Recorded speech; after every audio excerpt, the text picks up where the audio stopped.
Do this for a couple of weeks and you get a little rusty. This is like my take 5 or 6 at this point.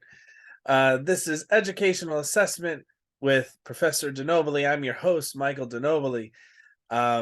This is bonus episode 15. This week 14, you'll be looking at 2 bonus episodes. This one is on standards-based grading practices. Bonus episode 16 is on artificial intelligence and chat GPT. I've been waiting to talk about that all semester. These are bonus lessons, but you still have to do them. It just means they weren't originally planned in the original syllabus. They were added very recently, but they're very quick. You're going to do both of them this week. And we're going to start with standards-based grading practices. This particular one is really important because it kind of like brings it all together. Everything we've been talking about all semester kind of conglomerates into this particular lesson. So our agenda, we're going to be looking at standards-based grading versus traditional grading measures, the purpose of grading, assessment and feedback. We're going to review a standards-based rubric. It's actually my favorite rubric of all time. That's I'm just gonna hype it up that way. And then as always, our summary. So a quick review of a rubric. And this kind of goes back to your assignment when you were creating your own rubric. Some of you kind of sort of confused it for lack of better terms. However many points you have, this particular one is a 4-point scale. If you have a 5-point scale, it's going to look slightly different. Once you get beyond the 5-point scale, it becomes a little awkward, if you will, because then your level of proficiency is actually going to be skewed a little bit. There's some benefits to using a 6-point or higher scale, but the 4 to 5 is really good in terms of what we're discussing here. I'll just give you a brief example. Here in New York State, we have the Regents exam. That's our state exam. And for ELA, in the argumentative essay, the argumentative essay is graded on a 6-point scale. And because it's on a 6-point scale, level 4 is really like proficient. Level 5 is advanced 1, if you will, and level 6 is advanced 2. The way we kind of discuss it in terms of when we're grading the regions, kind of getting a little off track right now, but I just want to give you a little bit of understanding and context for when we come to this particular rubric. The way we kind of see it as this: level 4 is on that argumentative essay, on that rubric for the state exam. A level 4 is a low high school essay. It's like it's as if you were writing in 9th or 10th grade. That would be the equivalent of that level 4. That level 5 is like a grade 11, grade 12 essay. It is a, you've mastered how to write the high school essay. And then that level 6, there's an added level of sophistication. So that level 6 is kind of like you've actually gone beyond that high school level task, and you've written like an early college level essay. That's the benefit of having that 6-point scale. But the reason why I'm saying that is because it revs up and puts context for this. Level 4 level and 5 level, or 4-point or 5-point scales, really do this. The one right before the highest level is that proficient level. So if it's a 4-point scale, that level 3 is proficient. If it's a 5-point scale, that level 4 is proficient. What we mean by proficient is that the student has met the standard as written. That's what proficient means. Don't confuse it with the word mastery. Sometimes when we think of the word like a master, a master chef, a master chess player. We think of above and beyond. That's not what we mean by that. Mastery of the standard means you met the standard. That's what mastery means. So proficient means as written, you've met it. Anything below that, you haven't met it. So a level 1 or a level 2 is you haven't met it or you're approaching it. So a novice. Now notice, like, these are growth oriented terminology. When we think of the word novice, a novice, let's say chess player, or a novice chef, a novice student, it's a beginner. It doesn't mean you don't know what you're doing. It means you're on the way, you're on the path, you're getting there. And that's why words matter. And as we've said before, we want growth minded, growth oriented terminology as much as possible.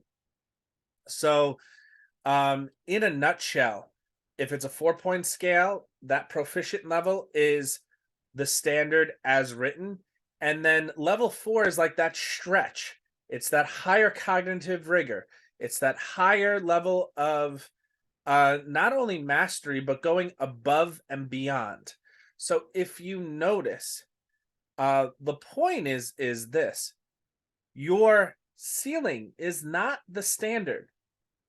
Oftentimes when I'm training teachers, I often tell them that the standard is the ground level of where you want to go. So if it's the ground level of where you want to go, you want to bust through the standard and you want to push your students to that level of advanced understanding, of advanced rigor. That's where you want to get them. But again, this goes back to really crafting a really good rubric, because again, grades shouldn't just be the whole point of this particular lesson.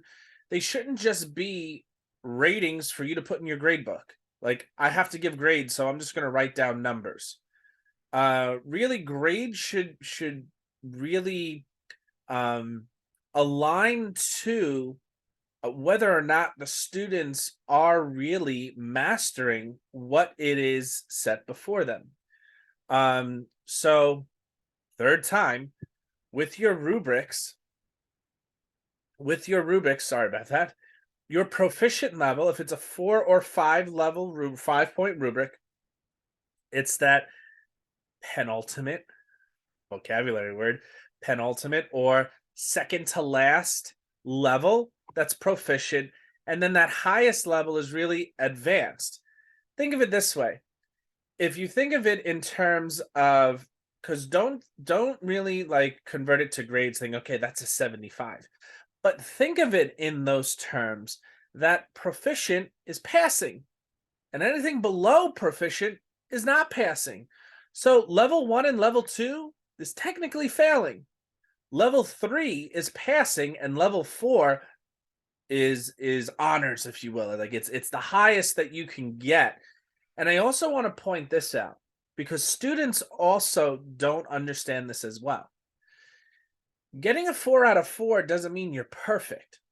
Getting 4 out of 4 means you went above and beyond what was expected of you in the rubric. Doesn't mean you haven't made mistakes. And if you notice, really good rubrics, when they're written, and you'll see when we get to the example rubric at the end of this particular session, really good rubrics don't say like the assignment was done perfectly, because nobody can really actually do a perfect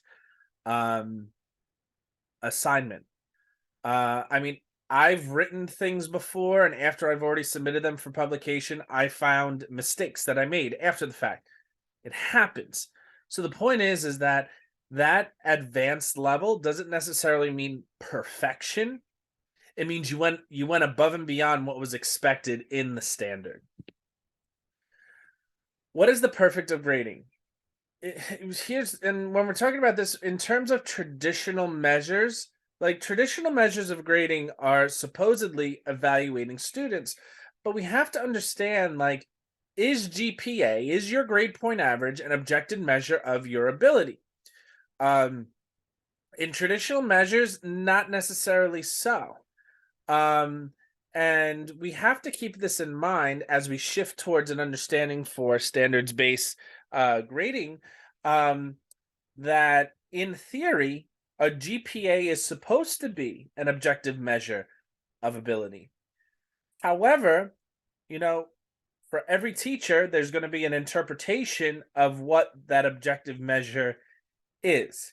Uh, it's not really supposed to be that way because the whole point of a standard is supposed to have a consensus of this is what mastery means. But the point is this: what does 85% of meeting the standard mean? Different teachers are going to have different interpretations of what an 85 is. So we have the standard in order to have some level of objectivity. Um, but the point is that it's in theory versus practice, and we can always have more conversations. That's a little bit beyond the scope of this particular session. But what is the purpose of grading? To provide clear feedback. At the end of the day, the most important thing is to give feedback, because feedback is what allows students to grow. If there's anything else, it's not to give a grade. A grade does not provide feedback. A grade is something to quantify and justify whether or not a student has met the standards necessary to provide them credit for a particular course. Grades are a legal document. It's a legal document between the teacher, the institution, and the state which accredits them to give them credit. That's the point of numerical grades. But the point of the process of educational grading is to provide feedback in order so that students know how to get from point A to point B. They need to know how to grow in their skills. And also, it's to promote student ownership of learning. Oftentimes, students get frustrated with me because they constantly tell me, Mr. DeNobile, like, you make us do a lot of, like, as if you expect us to learn. And I tell 100%, because I'm not always going to be here. I'm not always going to be your teacher in the traditional sense of the word. I'll always be here for you. You got me for life, whether you like it or not, whether I like it or not.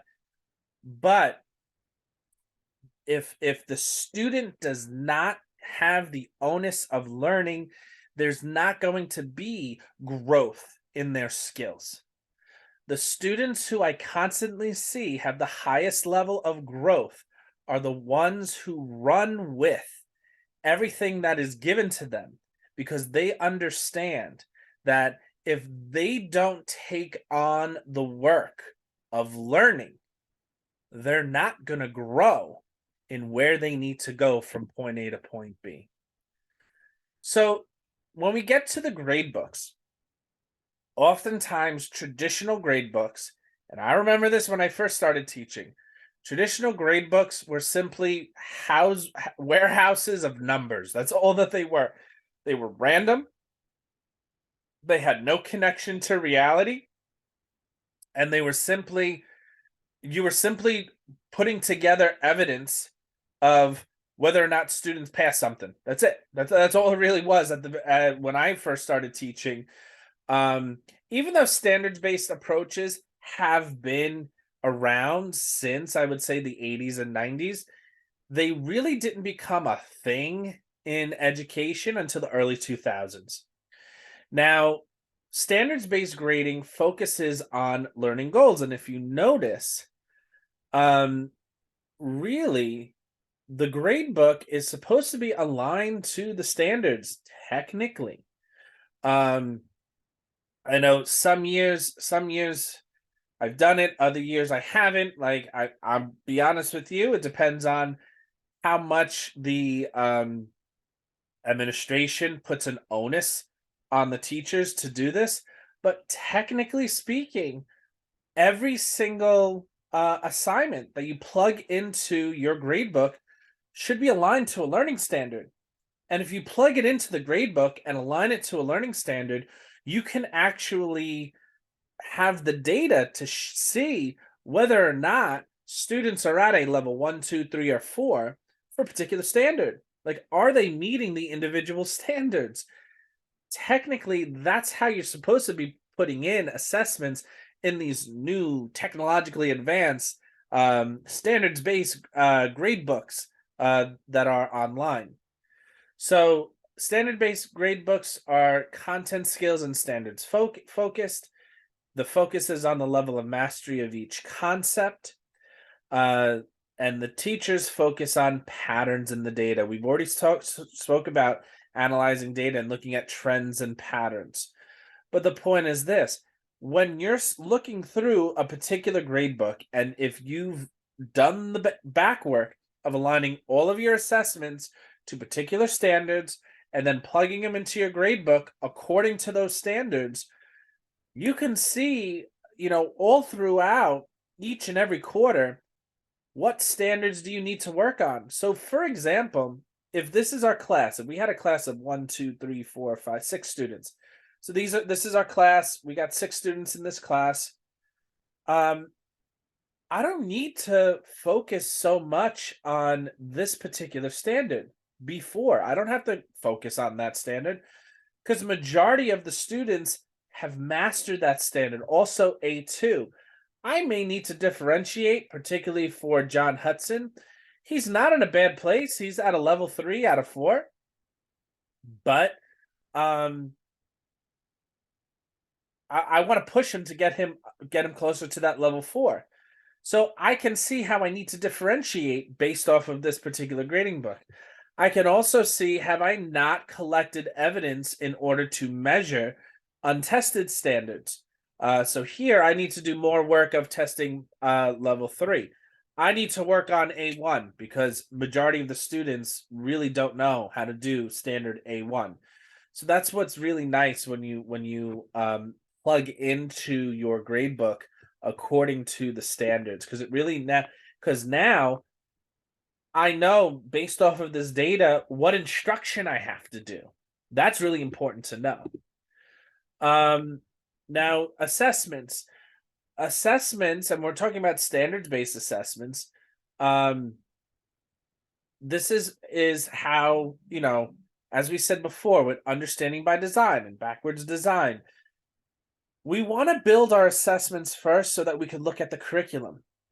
And when we're looking at the curriculum, we need to get rid of all of the non-essential activities, even if they're amazing. There are many years where I'm like, oh, I really want to do this activity, but I don't have the time because I need to get them where they need to be by the end of this course, by the end of this semester, by the end of this quarter. So we need to get rid of all of these non-essential activities, but we don't know what activities are essential and non-essential unless we have those assessments written.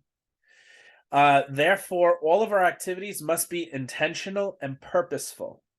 If you go back to the part 2 of the final that was due last week, there's the learning plan. The learning plan is supposed to be basically the lesson plans that you're supposed to be building for that particular unit. So in theory, here's what you're supposed to be doing.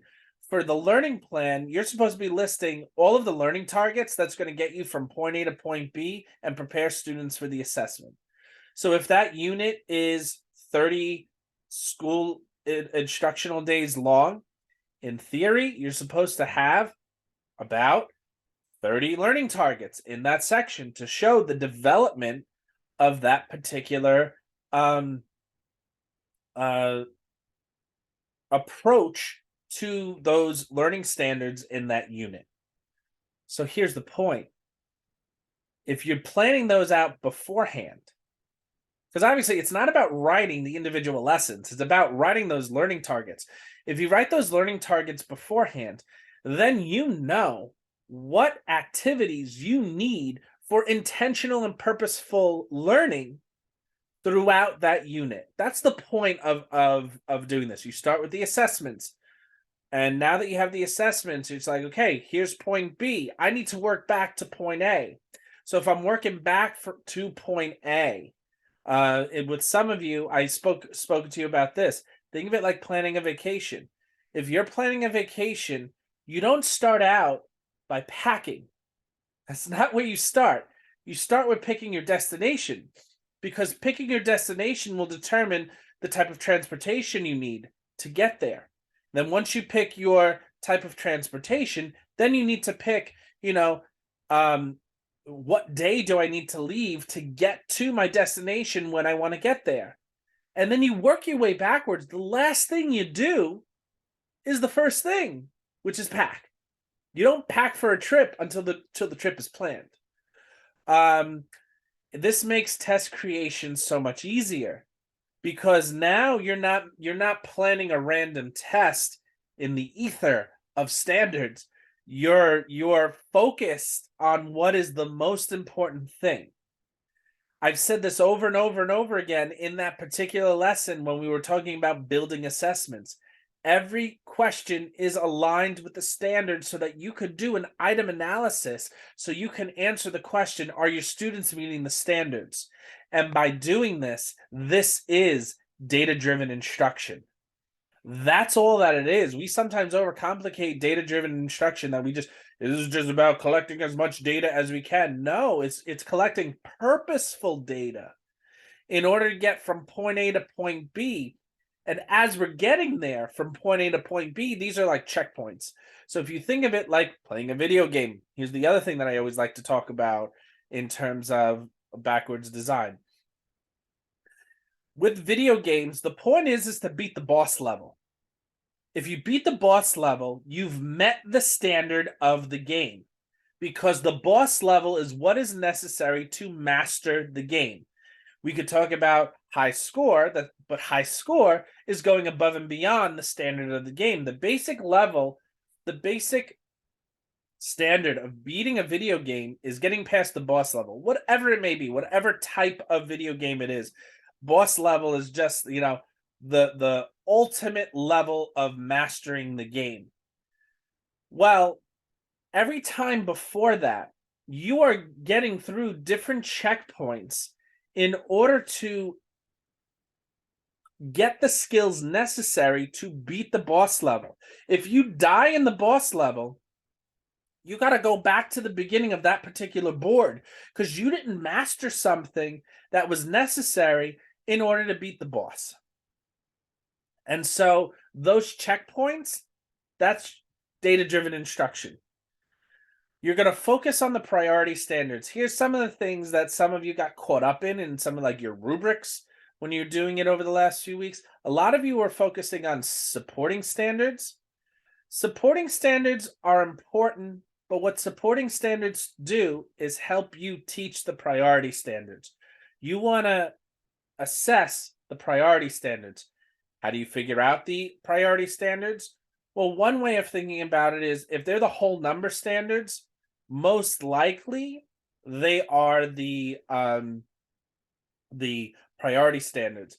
Anything that has a letter, like if it's 1A, 1B, 1C, 1D, those are supporting standards for standard 1. So I wouldn't necessarily be analyzing a specific thing within it, because think of 1A, 1B, 1C, 1D. Those are your formative assessments in order to figure out whether or not the student is meeting the standard for that. So the point here is that you want to focus on the priority standards. As we've said throughout this entire course, purposeful assessment drives meaningful instruction, and therefore purposeful assessments are created through standards-based grading practices. If you're not starting with the standards, you are not starting with the roadmap necessary to make sure that your students are going to master what they need to master in that particular school year. Standards-based grading allows you to give better feedback. This is going from good job to what does good job actually mean? When I was being coached, when I was a department chair, I had a coach over us what said when we were giving feedback to teachers and you said, good job. So what does good job mean? What did this teacher do that was good? Like, that's where we get to this whole idea of glows and grows. Glows and grows aren't the only way to give feedback, but they're an effective way to give feedback because it allows the teacher or the student to know what they're doing well, what they're doing to keep on track for mastery, and what they need to do to improve in order to master something else. So we want to move away from good job or saying things like you must earn an 85 on the narrative to pass. As I said before, what does an 85 mean? You ask 10 different teachers are going to tell you what an 85 means. However, if you say you need to focus on using clear evidence to support your claims, because that'll get you an 85 on the narrative to pass the class, that gives a goal for the student to reach for. Focus on skills, not on points, and don't be out there, good job, excellent job, right on, like that. It may make a student feel good in the moment, but it doesn't give them the feedback necessary to know, well, what did I do for it to be a good job? This brings me to, as I said before, this is my favorite rubric. I use this in a lot of my classes. This is for English. And you'll notice here, does not meet standards, below 60. So that's failing. Approaches standards. This is not really passing, it's sort of passing. Meets standards, this is the passing level. And then exceeds standards, this is going above and beyond. But the point is this. So if you're thinking about this from a grade, this is allowing us to quantify what it is, but it gives you some leeway within each individual category of what the grade may be, because a 3 out of 4 doesn't mean 75. A 3 out of 4 here means 75 to 84, because within each section, as you can see, it gives me the freedom as the teacher to give the points that I feel are appropriate. So if the student gets a level 4 all the way down the row, they may not get 100 on this particular assignment. They may get an 85, but an 85 is still exceeding the standards because it's going above and beyond what was expected of them. So now this brings us to, I'm not going to go through the whole rubric because we could be here all day. But if we're looking at the thesis statement, so the thesis statement is worth 20 points. So does not provide insight into one or more literary texts, and that gives them 11 points. So this lets the student know, this gives them really good feedback. I'm letting the student know here that you got a 1 out of 4, but it means that you didn't provide insight in your thesis statement. Here, thesis statement exhibits some insight about one or more literary texts. Now, I may need to, break down what some insight means versus, let's say, insightful and reasonable.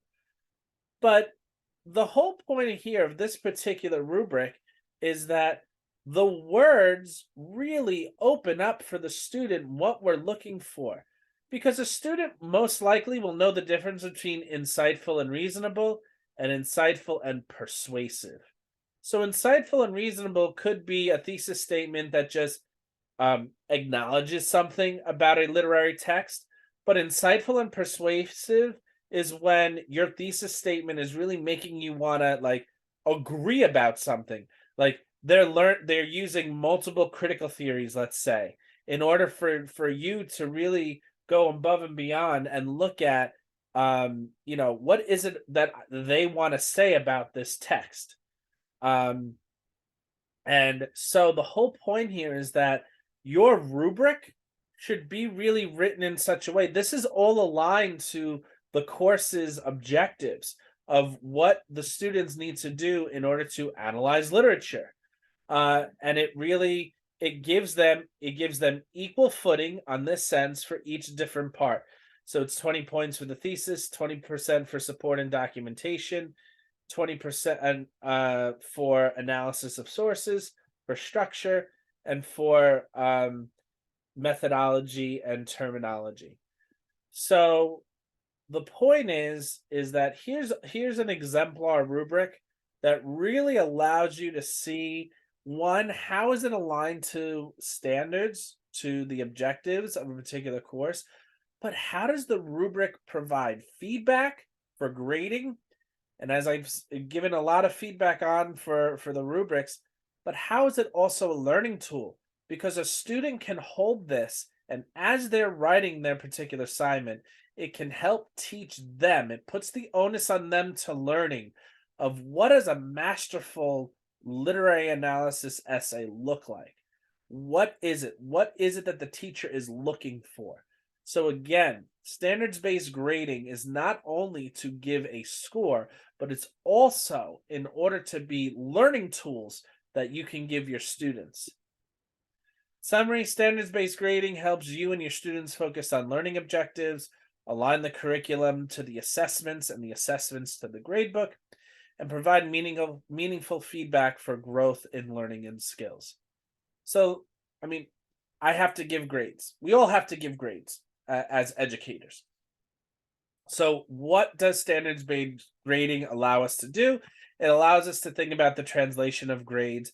And I'm going to say on individual assessments, because in theory, as we've been saying all throughout the course, GPAs are supposed to be a measure of the student's ability in mastering the coursework. But we know in practice that's not necessarily true. However, on an individual assessment that you're giving your students, the grade should mirror their ability of mastering the standards on that particular assessment. The reason why I say that the overall GPA in theory should be, but in practice probably isn't, because there's a lot of subjective measures that go into a grade. Participation. We can try to standardize what participation means, but 10 different teachers are going to give you 10 different measures of what participation is. Now we can tell all the 10 teachers this is how you're going to measure participation. That's a whole nother discussion altogether. Weighting your gradebook is important based off of the different standards. So putting higher points for the types of standards that students really need to master. And we're focusing on growth from quarter to quarter to quarter. You should have assessments that measure every single standard by the end of the school year, and we should be able to see growth from quarter 1, quarter 2, quarter 3, and quarter 4. As always, standards-based grading is another example about how assessment drives instruction. Thank you, and I will be posting artificial intelligence. I'm really excited about that one. I've been waiting all semester to talk about that. So I will be seeing you soon, and have a good day.